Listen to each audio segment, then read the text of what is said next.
একটি সাধারণ পরিবারের অদ্ভুত রহস্য, যেখানে বিশ্বাস, প্রেম আর ঘৃণার সীমানা মিলিয়ে যায় মৃত্যুর কণ্ঠস্বরের কাছে। একটি শিশু যার চোখে নিষ্ঠুরতার ছাপ, একটি মা যার ভালোবাসার সব কিছুকে সামলে রাখে, আর একজন কজ যেই শুধু শয়তান হতে এসেছে। একটি ভুলো মুহূর্ত আর সবকিছু বদলে যায় চিরতরে। তুমি কি সাহস রাখো সত্যি দেখার জন্য, যেখানে প্রতিটি পদক্ষেপে লুকিয়ে থাকে মৃত্যু, প্রতারণা এবং চরম হুমকি? শুরুতে একটা ছেলে নিজের মায়ের প্রতি ঘৃণা পোষণ করে, তাকে মৃত করার উদ্দেশ্যে ঝোপের ধারে টেনে নিয়ে যায়। হঠাৎ মুহূর্তে সে তার মাকে ধাক্কা দিয়ে বিশাল খাদের দিকে ঠেলে দেয়। মা সম্পূর্ণ অপ্রস্তুত দ্রুত নিচে পড়তে থাকে, কিন্তু ভাগ্যবশত সে কাছে থাকা এক শাখা ধরতে সক্ষম হয় এবং প্রাণ বাঁচায়। ভয় পেয়েও মা উপরের দিকে তাকিয়ে আশা করে তার সন্তান তাকে বাঁচাবে, কিন্তু তিনি জানেন না তার প্রিয় ছেলে প্রকৃতপক্ষে জন্মগতভাবে খারাপ প্রকৃতির। কিছুদিন আগে ছেলে মার্কের মা অসুস্থতায় মারা যান। ব্যস্ত পিতার কারণে মার্ককে চাচির বাড়িতে পাঠানো হয়।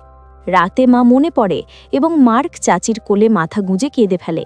ঠিক সেই মুহূর্তে উপরের তলায় থাকা কজ হেনরি এসে দেখে। সে মনে করে মার্ক তার মায়ের মনোযোগ চুরি করেছে।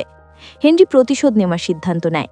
পরের দিন হেনরি মার্ককে নিয়ে যায় এবং তাকে তার তৈরি করা একটি প্রতীকী মানুষ দেখায়।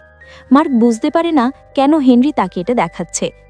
হেনরি বলে যদি মার্ক তার সাহায্য করে তাহলে সে একটি অভূতপূর্ণ দৃশ্য দেখাবে।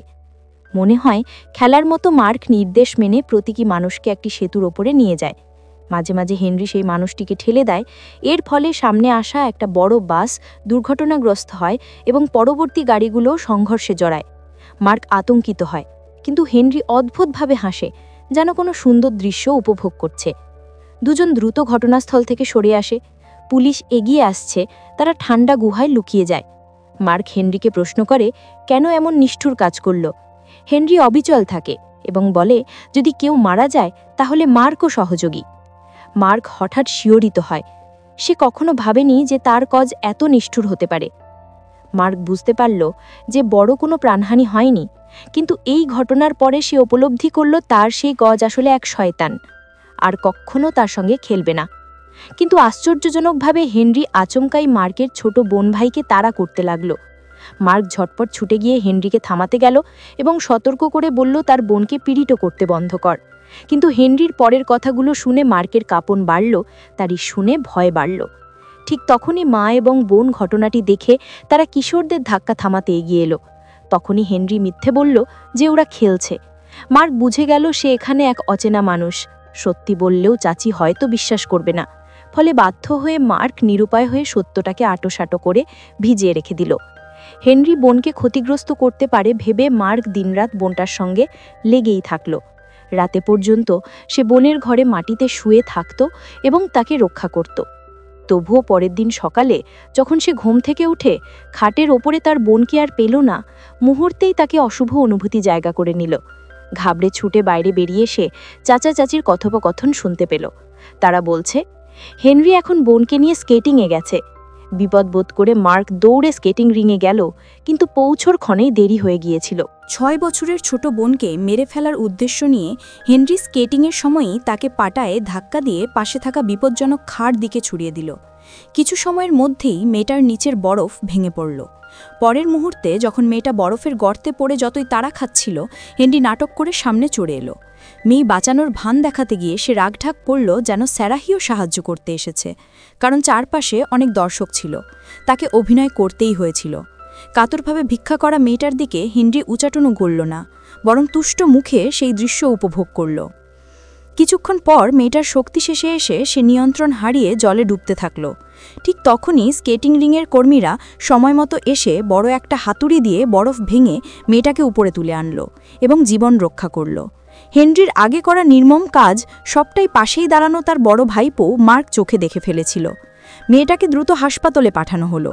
সৌভাগ্যবশত সে কেবল অল্প সময়ের জন্য বলশক্তি হারায়। গভীর অচেতনতার মধ্যে পড়ে গেলেও জীবনের জন্য ঝুঁকি নেই।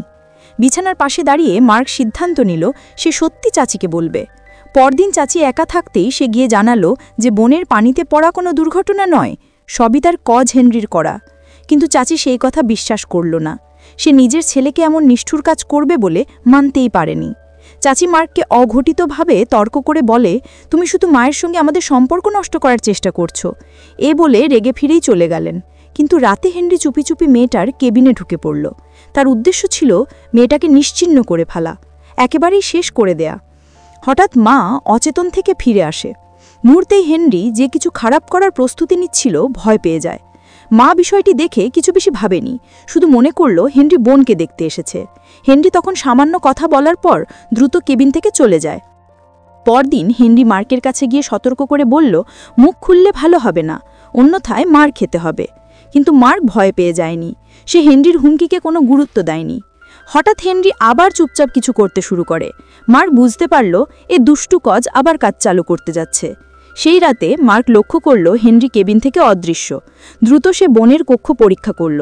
ভাগ্যক্রমে হেনরি কোনো ক্ষতি করতে পারেনি।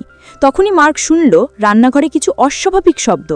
তবে সে মাত্র সিঁড়ি নেমে আসতেই হেনরি তার দিকে চলে এলো। হেনরি স্বীকার করল সে খাবারে বিষ মিশিয়েছে। মার্ক পাগলের মতো ঘরের খাবার ধ্বংস করতে লাগল, কিন্তু হেনরি তাকে মিথ্যা বলেছিল। হেনরি চুপচাপ সব পিতামাতার কাছে জানিয়েছিল, আর মার্কের মধ্যরাতে খাবার ধ্বংস করার কাজের কারণে তার পরিবার তাকে অন্যরকম মনে করে। এমনকি তাকে ঘরে তালা দিয়ে রাখতে চাইল এবং মনোবিজ্ঞানীর সাহায্য নেওয়ার কথা ভাবল। এখন মার্ক নিঃসঙ্গ, যার একটিও যুক্তি খাটে না।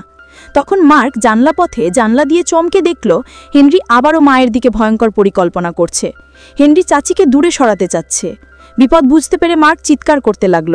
তবে কক্ষের সদ্য প্রতিরোধের কারণে চাচি কিছুই শুনতে পেল না। অজ্ঞ চাচি ধীরে ধীরে হেনরির ফাঁদে পড়ে গেল। মার্ক তৎপর হয়ে কাজ ভাঙল এবং দ্রুত তাদের দুজনের পিছু নিল। অন্যদিকে হেনরি মাকে আবারও ঝুঁকিপূর্ণ খাদের ধারে নিয়ে গেল এবং এক ঝাঁপেই ঠেলেতে চাইল। ভাগ্যক্রমে মা একটি শাখা ধরে বাঁচল। কিন্তু ঠিক তখনই হেনরি একটা বড় পাথর তুলে বিপদ সৃষ্টি করল। তৎক্ষণাৎ নাতি মার্ক এসে হাজির এবং হেনরির সঙ্গে লড়াই শুরু করল। এই ফাঁকে মা নিজেকে উপরের দিকে উঠানোর চেষ্টা করছিল। দৃশ্যটা আরও ভয়ঙ্কর। উভয়জন প্রায় খাদের দিকে লাফ দিতে যাচ্ছিল। মা এক ঝাঁপে দুজনকেই ধরে রাখলেন, কিন্তু তার শক্তি সীমিত, ফলে সে একটিমাত্র সন্তানকে বাঁচাতে পারল। হেনরি তখন কৌশল দেখাতে শুরু করল। বারবার মাকে ক্ষমা চেয়ে ভান করল, যেন নিজের পাপ বোঝে। আর মা অপরাজেয় হয়ে মার্ককে বাঁচানোর জন্য উঠে যায়।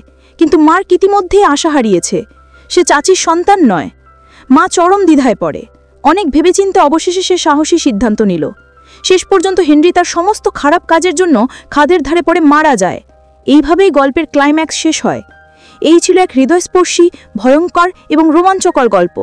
প্রতিটি মুহূর্তই আমাদের শিখিয়েছে যে ভালোবাসা এবং সাহস কখনোই হারায় না, আর শয়তানি মনোভাব কখনো জয় পায় না। যদি তুমি এমন আরও গল্প দেখতে চাও, তাহলে অবশ্যই সাবস্ক্রাইব করো আমাদের চ্যানেলটি।